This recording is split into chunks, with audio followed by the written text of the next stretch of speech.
श्री निम्बार्क श्री हरिवास। जिनके दरस देव दुर्लभ जे आराधा ही राधा। बोले राधा नाम जपने वालों के दर्शन देवताओं को भी दुर्लभ है। उस व्यक्ति की मुट्ठी में स्वतः सारी सिद्धियां उपस्थित हो जाती है, यानी उसको सब कुछ प्राप्त हो जाता है। इसी अभिप्राय से श्री हरिराम व्यास जी महाराज कह रहे हैं, परम धन राधा नाम आधार, जाको श्याम मुरली में टेरत सुमिरत बारंबार, जंत्र मंत्र और वेद तंत्र में सभी तार को तार, श्री शुक प्रगट कियो नहीं आते जा निसार को सार, कोटन रूप धरे नंद नंदन तौ न पायो पार, व्यास दास सब प्रगट बखानत डारी भार में भार। व्यास जी महाराज कहने जो परम धन है वो एकमात्र श्री राधा नाम है, और उसी धन परम धन का ही हमें आसरा है, आधार है हमारे एकमात्र। तो हमारे लिए तो परम धन केवल एकमात्र श्री राधा नाम है। बोले वो कोई साधारण नहीं है। बोले जो भगवान श्री कृष्ण नंदन है वो निरंतर जिस नाम का जप करते हैं, बोले वो जप नाम हमारा परम धन है। बोले निरंतर लाल जी को बोले मुरली क्यों इतनी प्रिय है, क्योंकि उसमें निरंतर वो राधा राधा नाम की रटर लगाते हैं, इसलिए उनको मुरली अत्यंत प्रिय है। तो यहाँ पे आचार्य चरण कह रहे हैं कि हमारे लिए तो परम धन श्री राधा नाम है। जंत्र मंत्र और वेद तंत्र में सभी तार को तार, जितने प्रकार के जंत्र हैं, मंत्र हैं, वेद हैं, शास्त्र हैं, पुराण हैं, उन सबका सारातिसार या सबका उद्धार करता, सबका प्रकट करता बोले एक नाम श्री राधा नाम है। बोले सब इन सब में सर्वोपरि जो है बोले वो सिर्फ राधा नाम है, उन सबका प्रकट करता भी वही है। मूल आप बोले श्री राधा नाम है। बोले श्री शुक प्रकट कियो नहीं आते जानि सार को सार, समस्त सारों के सार स्वरूप को समझ करके श्री सुखदेव जी महाराज ने श्री भागवत जी में इसको प्रकट नहीं किया, इसका नाम नहीं लिया, इसको गोपनीय रखा। क्यों? सर्वोत्तम वस्तु होने से, सर्वोत्कृष्टेन होने से सबका सार स्वरूप समझ के इसको छिपा लिया गया। बोले दोरों की तो बात छोड़ो, कोटन रूप धरे नंद नंदन तो न पायो पार। बोले लाल जी एक रूप नहीं, कोटिक रूप धारण कर ले तब भी इस राधा नाम का पार नहीं पा सकते। वास्तविक इसका क्या स्थिति है? बोले इसका पार कोई नहीं पा सकता। अब यहाँ कह रहे हैं सब शास्त्र ने नहीं गाया और सब ने गोपनीय रखा सारातिसार जान करके, तो आप क्यों कह रहे हैं? आप क्यों राधा नाम का डंका बजा रहे हैं? तो हरिराम व्यास जी महाराज कह रहे हैं कि व्यास दास सब प्रकट बखानत डारी भार में भार। बोले समस्त संसार के भार के, समस्त संसार के कर्तव्यों को बोले भार में पटक कर, भार उसको कहते हैं जिसमें चना भूजे जाते हैं, बोले उस भार में पटक करके अब मैं इस नाम को कहता हूँ, इस नाम को करता हूँ। इसके अलावा मैंने सारे कर्तव्यों को बोले उसमें डाल दिया, सारे संसार के भार को उस भार में डाल दिया मैंने, और अब मैं राधा नाम को कहता हूँ और जब भी उसी का करता हूँ। और कह रहे यदि वृंदावन रस माधुरी चाहते हो, तुम भी चाहते हो वृंदावन की रस माधुरी हमें मिले, नित्य निकुंज के हमें दर्शन मिले, हम भी निकुंज में प्रवेश पाएँ, तो कह रहे हैं इसका एकमात्र उपाय यही है कि निरंतर राधा राधा राधा राधा नाम जपो।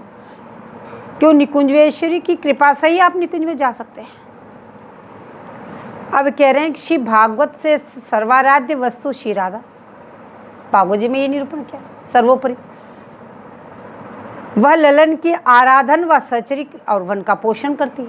बोले भागवत जी में सांकेतिक रूप से इसका वर्णन आया। बोले कैसे वर्णन आया? बोले श्री स्वामी जी सर्वाराध्य है पर श्री लाल जी को जपती है। कल जो वर्णन किया वो आराध्य तत्व क्या किया, आज जो कर रहे हैं वो आराधन तत्व का कर रहे हैं। स्वामी जी की आराधना, स्वामी जी ललन की आराधना कैसे करती है। कल आराध्य तत्व था, बोले सभी ललन के सहित सभी स्वामी जी की आराधना कैसे करते हैं। तो कह रहे हैं कि वो ललन की आराधना पर सहचरी वन का पोषण करे, क्योंकि स्वामी जी सर्वाराध्य है। लाल जी भी जब उनकी आराधना करते हैं तो सब सर्वाराध्य हो। तो अब फिर तो और स्वामी जी सर्वाराध्य होते हुए भी लाल जी का जप करती है, इसलिए आराधन तत्व भी है। अनयाराधिनो बोले वह भगवान की आराध्या संपत्ति है। बोले इसीलिए सर्वाराध्य भागवत जी में इस प्रकार से बताया जा रहा है कि वो लाल जी की सर्वाराध्य वस्तु होने से ही महाराष्ट्र में लाल जी प्रिया जी को लेके भाग गए, क्योंकि उनके आराध्य संपत्ति, इसलिए लाल जी भगे। तो उन्होंने ठीक ही किया, अपनी संपत्ति को लेके चले गए। तो अपने तन मन प्राण सर्व प्रकार ललन जी को सुखी करे वह तत्व है राधा। भाई आप सखियों की भी सुखी करते हैं, वन विभाग को भी सुखी करते हैं, ललन को भी सुखी करते हैं। तो गोपियाँ इतनी विरह कातर थी, उनको सुख प्रदान करने के लिए स्वामी जी ने ऐसी लीला रची कि स्वामी जी को वहीं छोड़ के लाल जी भी अंतर्ध्यान हो गए। इसलिए वो आराधन तत्व भी हो गया, आराध्य तत्व बोले। भागवत जी में भी इसको स्पष्ट रूप से इस प्रकार से वर्णन किया। अब इसके लक्षण बताते हैं कि यावाराधयति, बोले इस आराधन तत्व में भी कोई विलक्षण स्वाद है। जैसे कल आराध्य तत्व में जो विलक्षण स्वाद आया, बोले उससे कहीं गुणा स्वाद इस आराधन तत्व में है। जब स्वामी जी आराधना करती है तो उसमें कई गुनी मिठास है, कई गुना स्वाद है।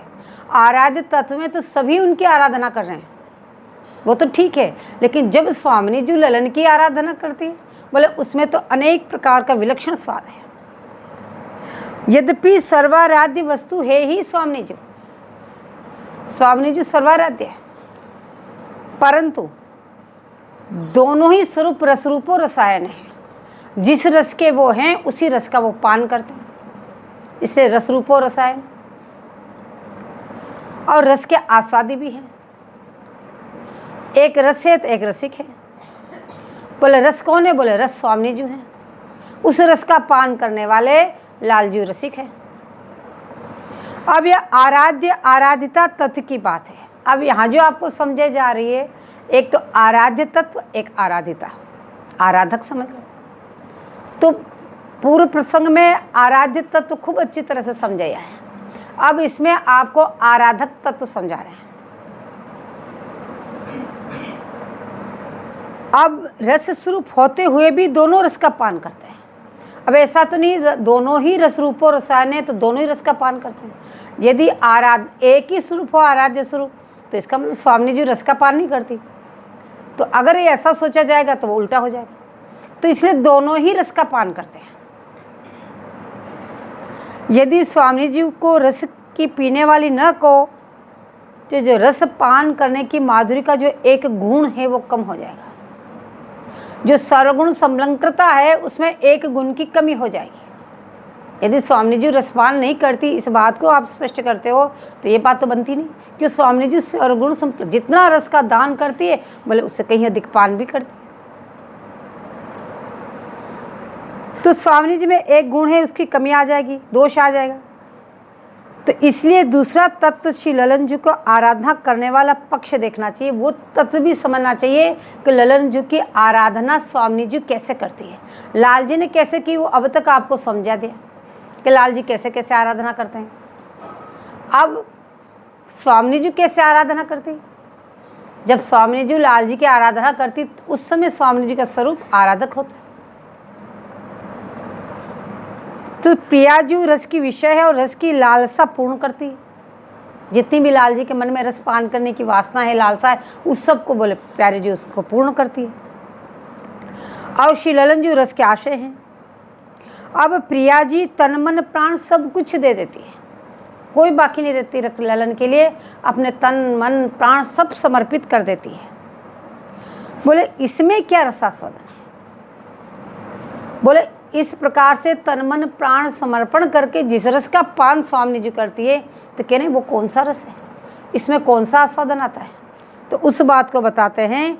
बोले बार बार इस बात को क्यों बता रहे हैं, क्योंकि साधक है पहले महिमा देखता है तब उसके पीछे चलता है।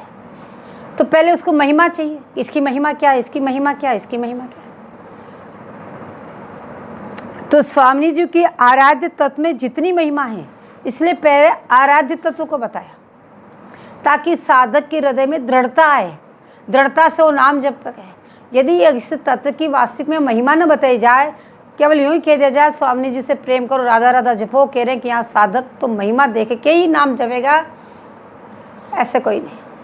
इसलिए पहले आराध्य तत्व को समझाया ताकि उसकी महिमा को आपको ज्ञात हो जाए। और जब आपने महिमा जानी, कललन जैसे निरंतर राधा राधा नाम जप रहे हैं, तो इस नाम जप में कितना मिठास है। इस नाम जप से निकुंज मिलेगा, वो रस माधुरी मिलेगी, आप प्रिया जी की दासी बन जाओगे। ये महिमा आपने जानी, तब आपकी उस नाम में प्रीति बढ़ी, तब आप निरंतर राधा राधा राधा नाम जपने लगे। तो बोले नाम जपने से ही प्रेम प्रीति उदय होगी और उससे आप में रस रीति आएगी। तो उस रस रीति को पाने के लिए आप निरंतर राधा राधा राधा राधा नाम जपने लगे। तो आराध्य तत्व की जितनी महिमा है, बोले जितनी महिमा आपने आराध्य तत्व की सुनी, बोले आराधन पक्ष में उससे 7 गुना अधिक रस है। जितना आपने आराध्य तत्व में ये वस्तु को महिमा सुनी, बोले ऐसे स्वामी जी का आराधक तत्व जो है, जब स्वामी जी आराधना करती है उसमें 7 गुना और अधिक प्रेम और रस उमड़ता है। केवल आराध्य में आरा अंग आराधना से ही रसपूर्ण होगा। बोले आराध्य तत्व में स्वामी जी आधी रह जाती है। जब स्वामी जी का स्वरूप आराधन तत्व में आता है तब जाके पूर्ण विकास होता है। तो निकुंज विल्सन की परिपाटी का केंद्र आराधन ही है। निकुंज रस की प्राप्ति का जो केंद्र है वो एकमात्र आराधन तत्व में है। तो यदि प्यारे जी का आराधन तत्व नहीं है तो फिर वो बात सब अधूरी रह जाएगी। इसलिए स्वामी जी का आराधन तत्व आपको समझा रहे हैं कि जैसे आराध्य तत्व को समझाया स्वामी जी का, तो उसमें लाल आराधन थे।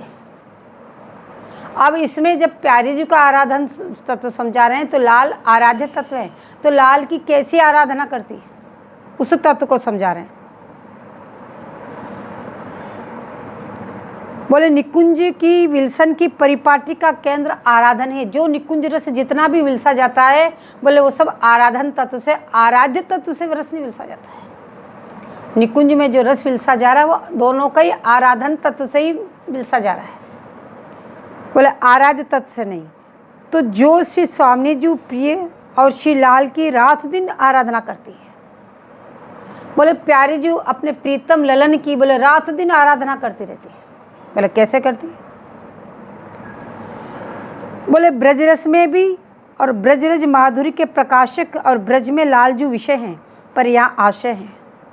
बोले आप जब आराधक तत्व समझा रहे हैं तो बोले ब्रज में भी यही बात है। जब आप आके ब्रज में प्रकट हुए तब आपका जो आराधक तत्व था, बोले उसको आपने पहले अच्छी तरह से समझाया। बोले कैसे लाल जी गोचारण में चले गए, कैसे प्यारे जी विकल हो रही है, कैसे उनकी आराधना कर रही है, कैसे उनका नाम जप रही, नाम जपने आराधना। तो बोले ये ब्रज में आप ब्रज लीला में इसको समझ के आए हैं। अब चाहे वो ब्रजमणि हो चाहे निकुंज की मणि, स्वामी जी तो उसे ही आराधना करती है, चाहे वो निकुंज में हो चाहे ब्रज में हो। बोले है तो वो ही स्वामी जी, कोई और तो है नहीं। जब वो ब्रज में आराधना करती तो निकुंज में भी करती। बोले सो कैसे? बोले श्री ललन के समान ही प्रिया जी भी श्री ललन जी के वृंदावन में आराधना करती है। जैसे लाल जी आराधना करते हैं, बोले ठीक वैसे ही प्यारी जी भी ललन की आराधना करती रहती है। पर पद्धति प्रिया जी की ये नहीं है। जैसे लाल जी जिस पद्धति से प्रिया जी की आराधना करते हैं, बोले प्यारी जी की वो पद्धति नहीं है, केवल पद्धति का अंतर है। प्यारी जी की आराधक स्वरूप में केवल पद्धति का अंतर है। बोले कैसी पद्धति है? बोले आराधना 2 प्रकार की जाती है। बोले प्यारी जी की आराधना में रीति में भी अंतर है। जो लाल जी की रीति है उस रीति से प्यारी जी आराधना नहीं करती, प्यारी जी की रीति ही अलग है। बोले आराधना करने के क्या प्रकार है? बोले 2 प्रकार है,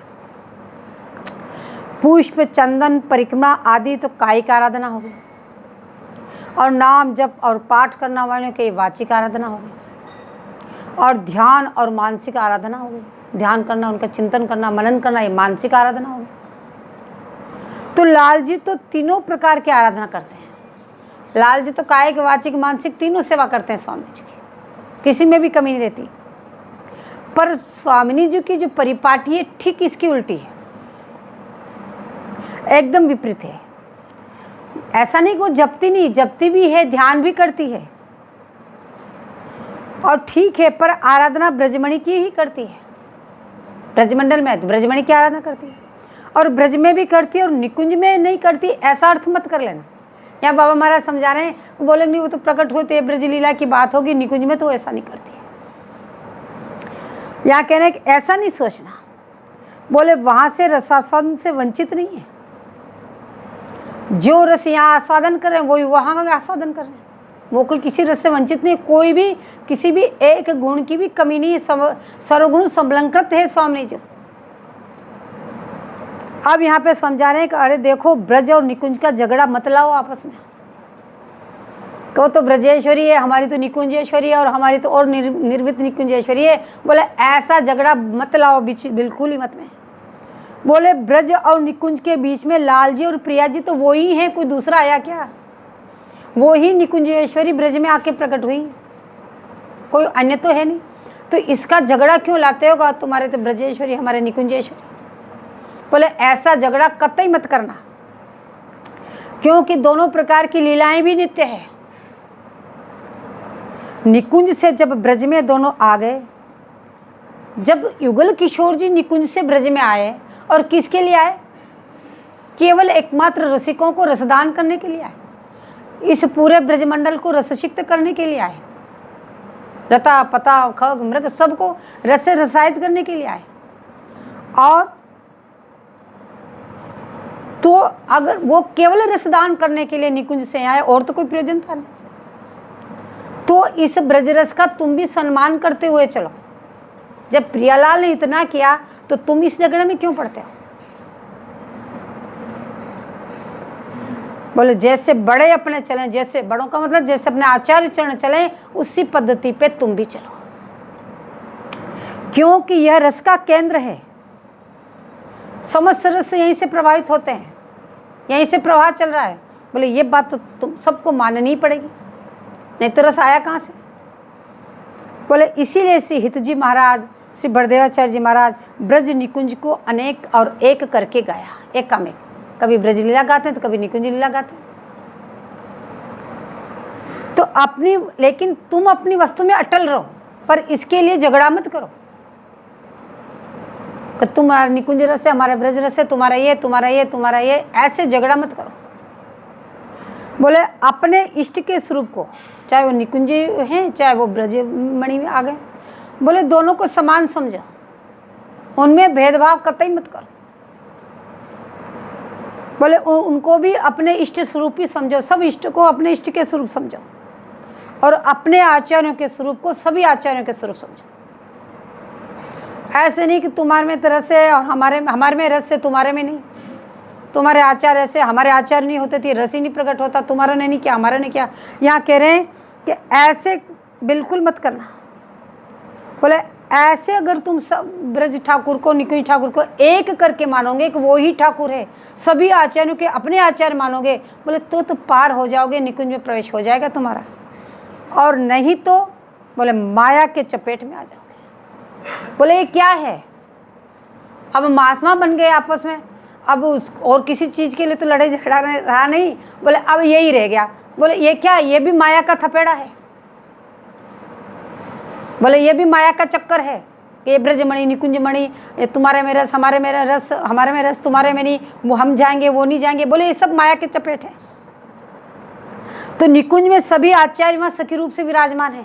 ऐसे कौन से आचार्य जो निकुंज में नहीं है? चाहे हित जी महाराज हो, चाहे हरिदास जी महाराज हो, चाहे श्री बड़देवाचार्य जी हो, चाहे हरिव्यास देवाचार्य जी हो, बोले सभी तो निकुंज में विराजमान है। किसी भी सखियों से लड़ो मत भाई, है तो प्रिया जी की सखियां, उनको लेके खींचा तानी मत करो। तो नित्य लीला में ब्रजमणि इसलिए कहते हैं कि ब्रज निकुंज को अभेद सिद्ध करना चाहते हैं, इसलिए निकुंज के पदों में भी ब्रजमणि के बोल देते हैं, और ब्रज के पद में भी निकुंजमणि के बोल देते हैं, वही आचार्य चरण। बोले दोनों को अभेद बताना चाहते हैं कि वो ही निकुंज बिहारी ब्रज में आके प्रकट हुए हैं। इसलिए सब वाणियों में ब्रज सांकेतिक नामों का प्रयोग करते हैं। जहाँ पे चाहे रहस्यमय लीलाएं भी हो तो ब्रज के स्थानों का सांकेतिक नाम ले लेते हैं। उनका रहस्यमय अर्थ भले ही अलग है, लेकिन सांकेतिक नाम ले लेते हैं। जैसे सांकरी खोरी, ग्यावरवन, वो सब रस्मी लीलाओं में सांकेतिक नाम लेते हैं कि बोले वो ही है, वो ही ब्रजमणि है, वो ही निकुंजमणि है, कोई अन्य नहीं। इस झगड़े में मत पड़ जाना। इस चीज़ को दोबारा पहले बहुत समझाया, लेकिन दोबारा इसलिए समझाया कि अभी प्यारे जी का आराधक तो समझा रहे हैं। बोले ब्रजमणि नाम निकुंज को भी प्रकाश करना है, तो तो प्रौढ़ानुरागोत्सव श्री स्वामी जी एवं लाल जी को नाम जप करती है। जब ब्रज में भी जब प्रौढ़ानुरागोत्सव हुआ तब उसी समय से स्वामी जी निरंतर लाल जी का जप करने लगे। परिक्रमा दंडवत भी करती है, बल्कि प्रबल रसमयी विल्सन मुकुलित अनुराग नहीं, प्रबल हृदय अनुराग से आराधना करती है। बोले प्रबल अनुराग से कैसे आराधना करती है और किस समय करती है, कैसे उन्होंने आराधना की? बोले इसका उदाहरण महावाणी जी से। बोले बसंत उत्सव है, वैसे तो वहाँ नित्य बसंत है, ऐसा नहीं बसंत पंचमी को बसंत उत्सव मनाया जाएगा, वहाँ तो नित्य बसंत है। लेकिन नित्य बसंत में भी बसंत उत्सव है। जिस दिन पंचमी होती है तो उस नित्य बसंत तो है ही, नित्य बसंत विहार होता ही है, लेकिन उस नित्य बसंत में भी बसंत उत्सव मनाती है सखियाँ। बोले उस बसंत पंचमी को सखी बसंत सजा के लेके आती है, अपनी अपनी कुंज से जो मोर की डार, अम्ब मोर जो डार सब अपनी थाली में सजा करके और महल के अलिंद में प्रवेश करती है और उन थालों को सजा के अपने हस्तकमल पे रख के और वो अपनी अपनी कुंज से चल के बोले सभी प्रियालाल जी के पास चलती है। क्यों? दोनों मोहन महल में पौड़े हैं, शयन कर रहे हैं और सखियाँ आके सब अलिंद में इकट्ठी होती है, वो सब बसंत की पूजन की सामग्री लेके। अब निशांत का समय है, प्रातःकाल वीणा स्वर से उनकी निंद्रा भंग करती है, जगाती है उनको। अब जगाने का प्रयत्न करने से पहले सखियां रंध्रों से अंदर दर्शन करती है। जैसे ही अलिंद में आती है तो पहले लता ओट का निवारण रंध्रों से करके और अंदर से दर्शन करती कि प्रियालाल कैसे सुख से शयन कर रहे हैं। तो आज सखियों ने रंध्रों से देखा तो बोले श्री स्वामी जी लाल जी की बसंत की पूजा कर रही है। आज पौड़े हुए नहीं है, आज स्वामी जी लाल जी की बसंत की पूजा कर रही है। पूजा करना इसका मतलब आराधक तत्व को बता रहे हैं आपको, तो कैसे स्वामी जी आराधना कर रही है। तो बसंत की पूजा करती है। श्री ललन बसंत स्वरूप और प्रिया आराधना करने वाली बसंत समान। बोले स्वामी जी, बोले बसंत क्या है? बोले श्याम लाल जी ही बसंत है। तो बसंत की पूजन कर रही तो श्याम लाल जी ही बसंत है। और इस समय स्वामी जी का स्वरूप बोले आराधन करने वाली बसंत है। दोनों ही बसंत खिले हुए हैं। तो एक तो बसंत, बोले बसंत में क्या होता है? नव नव पत्र फल फूल आ जाते हैं, समस्त प्रकार के लताओं के फल और फूल लग जाते हैं। तो बोले इसी प्रकार से दोनों के मंगल विग्रह में ये प्रफुल्लित लता पता फूली हुई है, फल फूल फूले हुए हैं, तो दोनों में बसंत बगृत हो रहा है। अब स्वामी जी उस बसंत की पूजन कर रही है। सूरत रंग न्या दिले अरु आरती पर जंत, भली भांति पूजो मृगज नैन मनोहर कंत। आज भली भांति पूजो बसंत, मिली मृग नैनी मन हरन कंत। अनवाये सुचि सुचि सूरत रंग, अंचर अनुराग अंगोछी अंग। प्रेमांबर सुंदर अति रसाल, पहिराए रंग रंगीली बाल। आलिंगन अवरन तन सजाय, चर्चो चंदन चुंबन सुहाय। सुखासन उपरी करी संयोग, भुगताए बहुविधि भाव भोग। अचवायो अदर सुधा अमोल, मुख बीरी दीनी कल कपोल। तिरछी चितवन आरती उतार, बलि गई श्री हरिप्रिया छवि निहार। अब सूरत रंग से स्नान करा से लेकर आरती पर्यंत बोले अपने मनोहर कंत कौन लाल जी की पूजन कर रही स्वामी जी। तो ये है स्वामी जी का आराधक तत्व। कैसे पूजन कर रही? कि भली भांति अच्छी तरह से पूजन कर रही है। मिली मृगनैनी मनहरण कंत। मृगनैनी स्वामी जी अपने मनहरण कंत की अच्छी प्रकार से पूजन कर रही है। ये आराधक तत्व बता रहे हैं। तन मन प्राण से अनुकूल होकर के जो रसदान कर रही है वो है सुचि सुचि परम पवित्र केशर मिश्रित जल समान सूरत रंग जल से स्नान कराया। यानी अनुकूलता रूपी अनवाय सुचि सुचि सूरत रंग, सुचि परम पवित्र जिसमें केशर मिश्रित जल है, कपूर मिश्रित जल हो,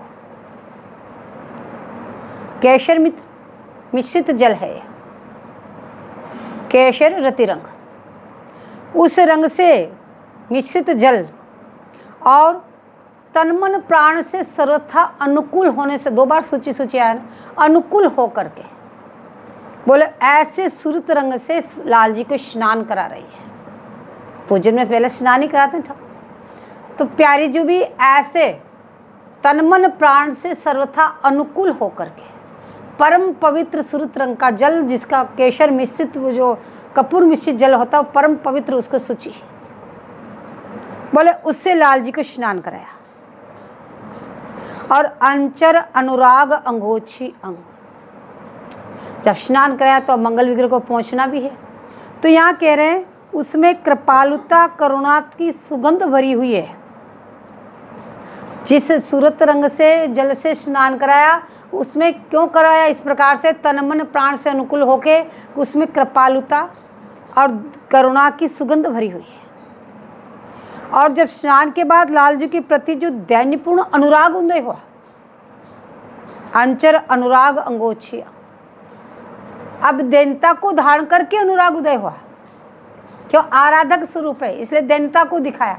दैन्यता को धारण करके जो अनुराग उदय हुआ बोले उससे उनके मंगल विग्रह को पहुंचा। प्रेमांबर सुंदर अति रसाल, और प्रेम के वस्त्र धारण कराए। पहिराए रंग रंगीली बाल, बोले किसने, स्वामी जी। रंग रंगीली बाल बोले स्वामी जी ने प्रेम के वस्त्र धारण कराए। आलिंगन आभरण तन सजाए, आलिंगन आभरण माने प्रौढ़ अनुराग से आराधना बता रहे हैं। अब ये प्रौढ़ अनुराग से आराधना कर रही है, उसी में ये चीज है कि आलिंगन आभरण तन सजाए, चर्चो चंदन चुंबन सुहाय, सुख आसन ऊपरी करी संयोग, भुगताए बहुविधि भाव भो। बोले इस प्रकार से आराधना करती हुई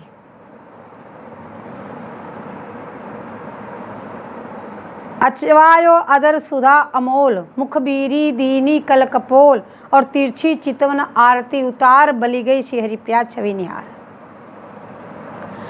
अब संपूर्ण पूजन करने के बाद बोले अनेक प्रकार के भोग धारण कराए, रसमय भोग, फिर आरती उतारी, बोले किससे, तिरछी चितवन के द्वारा। जब रंध्र से सखियों ने देखा, आज बसंत पंचमी को पूजन करने के लिए आई और रंध्र जगाने के लिए वीणा वादन करने से पहले रंध्रों से देखा प्रियालाल क्या कर रहे हैं, तो देखा प्रिया जी लाल जी की इस तरह से पूजन कर रही है। तो रात्रि दिन प्रियालाल की आराधना करती है।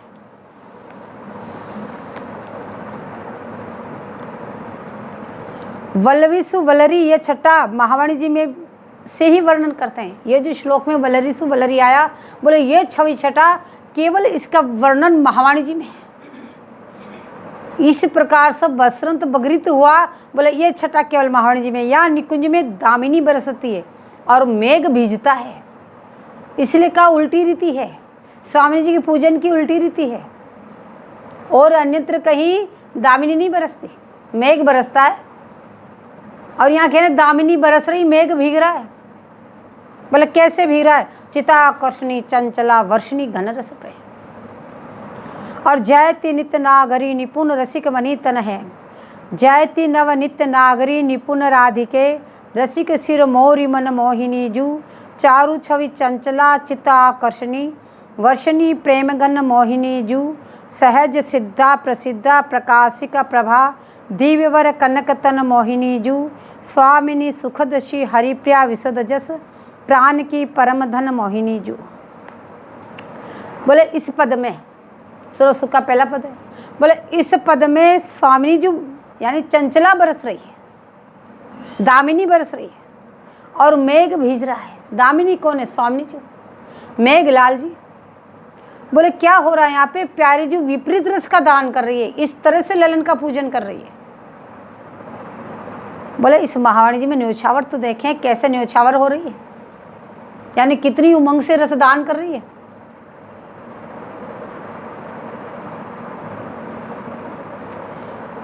बोले कोक श्री ललन जी, इसमें भोग का जो पद आया, भोग भावते लाल दुहन को देखे ही बनियावरे, सुबह सूची आसन पे विराजमान किया, सुंदर सुंदर बढ़िया आसन, निर्मल स्वच्छ पवित्र। और फिर स्वामी जी, ये किसने विराजमान किया? स्वामी जी ने विराजमान किया। किसको विराजमान किया? लाल जी को। बोले रसमय आसन है, उसमें विराजमान करके बोले फिर स्वामी जी बोले आपको जिमा रही है, भोग आरोगा रही है।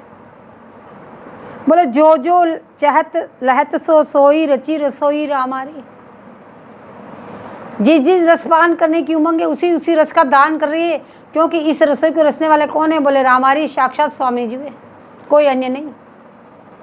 इसमें उन्हीं लाइनों का अर्थ किया गया जो आराधक तत्व स्वामी जी का बता रहा है। बाकी इतना रसमय पद है कि इसको यहाँ कहना ठीक नहीं।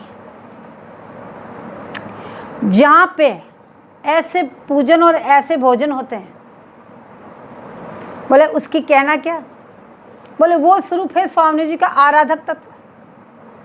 बोले ऐसी आराधन से प्रिया श्री ललन जी की पूजा करती है। यदि यह पूजन स्वामी जी में न हो, बोले फिर उनकी प्रशंसा ही क्या? किस प्रकार से बसंत में पूजन किया, प्रत्येक सुख में। ये बसंत उत्साह सुख का पहला पद है बसंत का, उसमें शुरू से कैसे पूजन किया स्वामी जी ने। और सूरज सुख में देख लो, चित्ताकर्षणी चंचला कैसे बरस रही है। तब सहज में जाके दोनों पहले पद में एक ही तन मन एक ही, दोनों एकामेक हो गए। तो बोले ये पूजन न हो तो उनकी प्रशंसा क्या? तो इसलिए आराधक तत्व से आराधन तत्व में बहुत अधिक छटा है। अभी आपको आराध्य तत्व बताया, उस आराध्य तत्व से इस आराधन तत्व की छटा देखो, कितना रस है, कितनी सुंदरता खिली हुई है, कैसा बसंत विकृत हो रहा है। तो स्वामी जी तो आराधन में ही शोभा पाती है, सबको उसी में सुख मिलता, लाल पर्यंत को। क्योंकि ललन जी का आराधन रस को फैलाना है। ललन जी का आराधना क्या करते हैं? यहाँ कह रहे हैं बोले वो तो रस को फैला के रख देते हैं। पर स्वामी जी आराधना बिल्कुल विपरीत है, एकदम इसकी उल्टी। बोले श्री हित चतुरासी जी भी कहते हैं कि प्रियालाल झूल रहे हैं। ये रस में झूला, बोले रस में झूला झूल रहे हैं। झूलत दो नवल किशोर, शैया पे ही झूला है, रस में झूला है, दोनों झूल रहे हैं। कैसे झूल रहे हैं? बोले रजनी जनित रंग सुख सूचत, अंग अंग उठी भोर, अति अनुराग भरे मिली गावत, स्वर मंदिर कलघोर, बिच बिच प्रीतम चित चोरत, प्रिया नयन की कोर, अबला अति सुकुमारी डरत मन बर हिंडोर जकोर, पुल की प्रीतम उरलावत, दे नव उरज कोर, उरजी विमल माल कंकन सो कुंडल सो कचडोर, बेपथ युथ क्यों बने विवेचित, आनंद बढ़ियो न थोर, निरखी निरखी फूलन ललितादिक, विभिमुख चंद चकोर, दे आशीष सी हरिवंश प्रशंसित, कर अंचल की छोर। बोले रात्रि भर विलसन में जो हिंडोरा हुआ, जो जोटा लगे, बोले प्रातःकाल सखियां जगाने के लिए गई तो उसी हिंडोरे के दर्शन कर रही है। और दोनों मिलकर गुणगान गा रहे हैं, दोनों मिलकर गा रहे हैं और तिरछी चितवन से उसका पान भी कर रहे हैं। अब यहाँ पे केवल आराधक तत्व का ही बताया गया है, क्योंकि जो तीनों ही पद हैं बड़े रसमय पद हैं। तो रसमय पदों की टीका का कोई प्रयोजन नहीं, केवल इसमें स्वामी जी का आराधक तत्व क्या है वो चीज बताई जा रही। अब हिंडोरा में जकोरे से प्रिया डरती है, अबला अति सुकुमार डरत मन। तो यहाँ कह रहे बोले रसमय हिंडोरा है ये, तो यहाँ कह रहे अगर हिंडोरे में प्रिया जी डरती है तो कह रहे पुल की प्रीतम उल्लास। अगर जो डरता है तो वो तो डर के लपटेगा, पुलक के नहीं। यहाँ कह रहे वो हृदय से लगना तो डर कर लगना चाहिए। लाल जी के डर कर के भाई हिंडोरे से डर लग रहा है तो डर के लिए हृदय से लगना चाहिए, पर यहाँ तो पुलक कर हृदय से लगती है। बोले ये आराधक तत्व है, क्योंकि जो अब भाव क्या है, क्यों पुलक के हिंडोरे से लग रही है? क्योंकि जोटे से कहीं प्राण प्रीतम को कष्ट न हो जाए, यह उनका आराधक तत्व है, इसलिए पुलक के हृदय से लग रही है, डर के नहीं।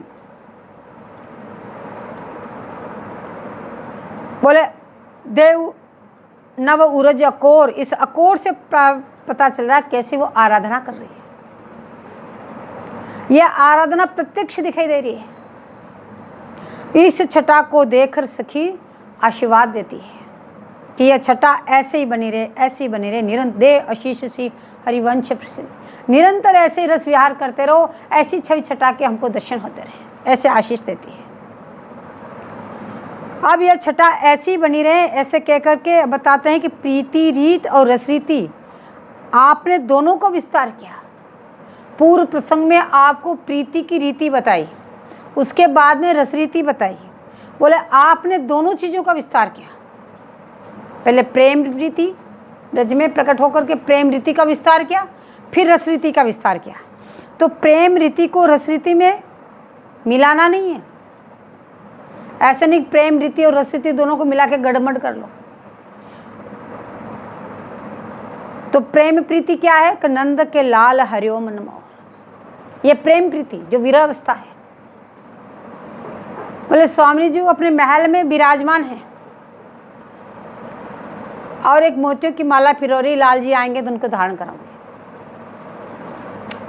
लाल जी बाहर से जा रहे हैं, प्यारी जी के ध्यान उस माला में पता ही नहीं है, तो दूर से खड़े होकर ऐसी खिड़की से कंकड़ फेंकते हैं कि उसके थाली में जाके गिरता है, तो प्यारी जी का ध्यान उधर जाता है। तो लाल जी मुस्कुराते हुए आगे निकल गए। उस छवि छटा को देख के स्वामी जी कह रहे हैं कि नंद के लाल हरिओम नमः। तो वो नंदलाल हैं, निकुंज में आनंदलाल हैं, तो इन दोनों की मिलोनी मत कर देना। इस रस को इस प्रेम रीति, वो प्रेम रीति प्रीति रीति है और ये रस रीति है, तो प्रेम रीति को रस रीति को आपस में मिला मत देना। आपको इनको अलग अलग समझाने के लिए दोनों रस आपको समझाएं, और जब तक प्रेम रीति में आपको अपने हृदय को विगलित नहीं कर लोगे, जब तक उसको पिघाल नहीं लोगे, उसमें ऐसे विरह कातर होकर विगलित न कर लोगे, तब तक वो शुद्ध कैसे होगा। पिघल के ही तो कोई चीज़ शुद्ध होती है, उसको छाना जाता है। इसलिए प्रेम रीति बताई, प्रेम रीति से हृदय की पिघाल करके बोले फिर रस रीति में लग जाओ, और रस रीति में लगने के बाद फिर प्रेम रीति की मिलन मत करना, वहाँ बार बार विच्छेद मत कर देना आपका।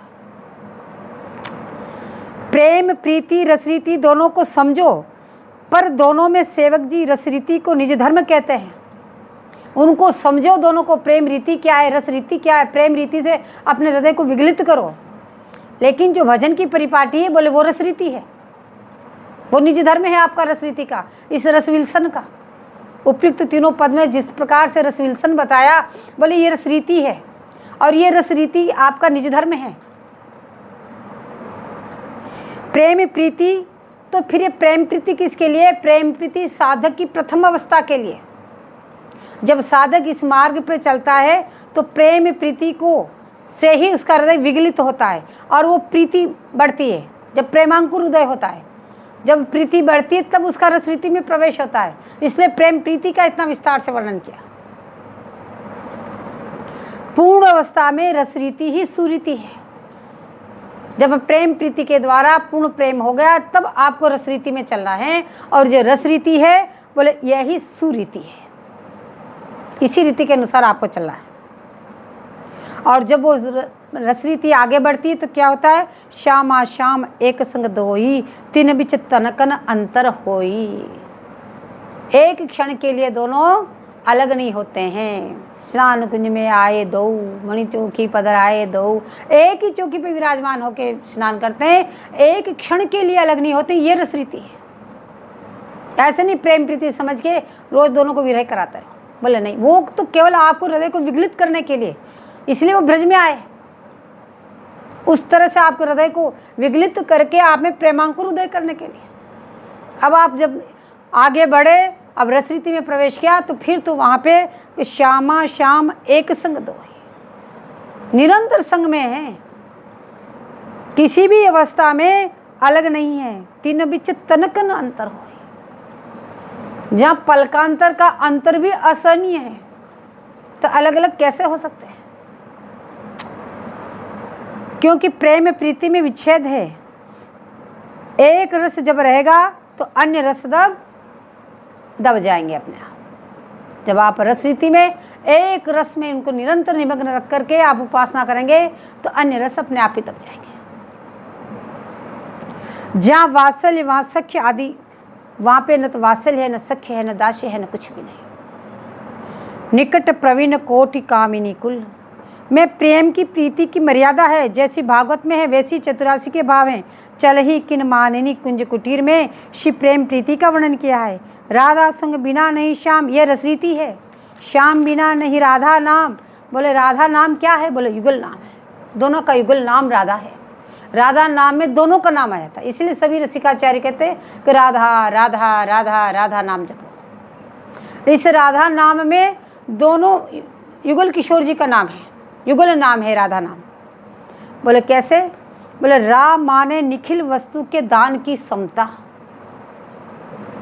रा का अर्थ कर रहे हैं जो निखिल वस्तु है उसकी दान करने की समता जिसमें हो। बोले वो कौन? बोले राधा। ऐसी समता तो स्वामी जी में जो राधा है। बोले रा का अर्थ है जो निखिल वस्तु के दान करने की जिसमें क्षमता हो। ऐसे रसदान भला और कौन कर सकता है? बोले वो स्वामी जी। बोले धा का अर्थ बोले उस निखिल वस्तु को धारण करने की जिसमें शक्ति हो। बोले वो कौन है? वो तो केवल लाल एकमात्र। तो रा का अर्थ स्वामिनी जी और धा का अर्थ लाल। और छिन छिन प्रति आराधत रही। बोले श्री ठकुरानी जी छिन छिन पलक पुत्री सी लाल को संभालती रहती है।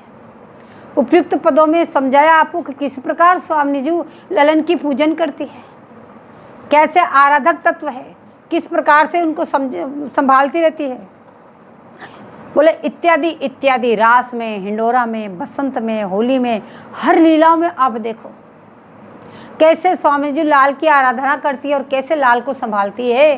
बोले आराधक इस तत्व को आप देखो तो कहीं गुना आपके समान आराधक कोई है ही नहीं। तो सब में सर्वगुण संलंकृत आपके समान कोई है ही नहीं, इसलिए इस आराधक का गुण भी स्वामी जी में है।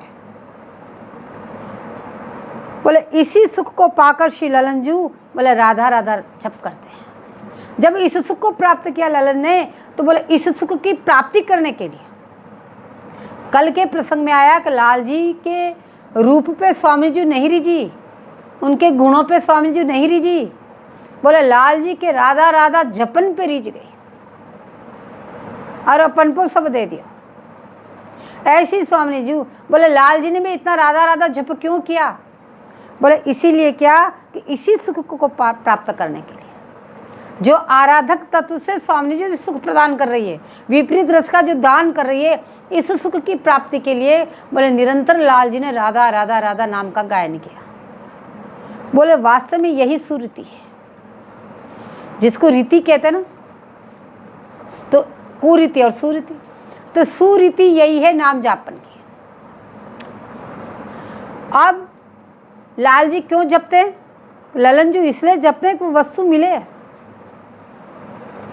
उस रस का पान करना चाहते हैं। बोले अब इसीलिए बताया कि इस नाम जापन के आद्याचार्य श्री लाल जी हैं। अब इसीलिए किस प्रकार से लाल जी इस नाम को जपते हैं इसका कल के प्रसंग में खूब अच्छी तरह से बताया। बोले अब लाल जी आद्याचार्य हैं तो यहाँ कह रहे हैं कि आपको भी इसी प्रकार से निरंतर नाम जपना है। और नाम जपने में आपको कैसे चिंतन करना है वो बताया है। आपको निकुंज का भी चिंतन करना है, आपको सखी का भी चिंतन करना है, आपको प्रिया जी का भी चिंतन करना है, आपको लाल जी का भी चिंतन। बोले दूसरे सुख तो छोड़ो, यदि आप सेवा सुख से ही उनका चिंतन मनन करोगे तब भी वृंदावन की समस्त संपत्ति का चिंतन मनन हो जाएगा। प्रातःकाल उनको जगाने से लेकर शयन पर्यंत भी चिंतन करोगे, यदि उत्साह सुख में भी न जाओगे, सूरत में न जाओगे तो भी समस्त संपत्ति का चिंतन हो जाएगा। अब जो वाणी पाठ करते हैं वो भी नाम से कोई कम नहीं है। ऐसे नहीं सोचने का हमारा नाम छूट गया वाणी पाठ कर रहे तो वाणी पाठ ही नाम है, लेकिन वाणी पाठ करते समय भी चिंतन बरकरार होना चाहिए, राधा राधा नाम जपते समय भी चिंतन बरकरार होना चाहिए हर अवस्था में। क्यों? ये तो जीवा की सेवा है, चिंतन आपके चित्त की सेवा है। तो ये दोनों सेवा आपकी निरंतर चलती रहनी चाहिए। तो कह रहे यदि आप ऐसा निरंतर करोगे तो निश्चित रूप से इसी मानव देह से आपको प्रियालाल दिखेंगे, आपको निकुंज दिखेगा इसी वृंदावन में। बोले इसके अलावा और कोई उपाय नहीं जिसको करके आप इसको प्राप्त कर सकते हैं। केवल एक चीज बताई, पहले तो लालसा की अनंतता। एकमात्र आपके हृदय में लालसा होनी चाहिए कि हमें प्रिया चरण मिले। प्रिया चरणों के अलावा आपके हृदय में कोई लालसा नहीं होनी चाहिए। अब वो अन्य अन्य लालसाएं भी बोले आपके हृदय में उठ रही, तो लोग कह रहे हैं कि निरंतर, जिसमें एक क्षण का अंतर नहीं, राधा राधा जपो, वो अपने आप निकल के भाग जाएगी। क्यों? तो आपकी प्रेम प्रीति उदय होगी, प्रेमांकुर उदय होगा। तो जिसमें प्रेम है उसके बाद में तो प्रेमास्पद के अलावा दूसरे तो सब तुच्छ ही लगते हैं, अपने आप ही हट जाएंगे। तो ऐसे निरंतर निरंतर बोले नाम जपो। जब लाल जी ने इस प्रकार का नाम जपा, किसके लिए? तो वो वस्तु मिले, उनकी भी लालसा थी, किसकी? प्रिया जी की, तब प्रिया जी मिली, ऐसे ही नहीं। और कैसे अनन्य चंचरिक बन गए कि चरण कमलों पे भोरा बन के मंडराते रहे, तब जाके वस्तु मिली। तब प्रिया ने प्रौढ़ानुराग ही होती है। तो कहते हैं सुदंग नाचत सुथाई थई कहत, और प्रीतम की तरफ त्रसित चकोरी सी इसलिए देखती है, बोले इस तरह से थे थे नाचते हैं, लेकिन प्यारी जी त्रसित चकोरी की तरफ उनकी तरफ निहार रही है। क्यों? कभी तृप्त हुए कि नहीं? इनको कितना रस और चाहिए, इनको कितना रस दान कर दूं? बोले उनको इस रस से तृप्त करना ही यह आराधन का स्वरूप है। जय जय श्री हरिव्यास।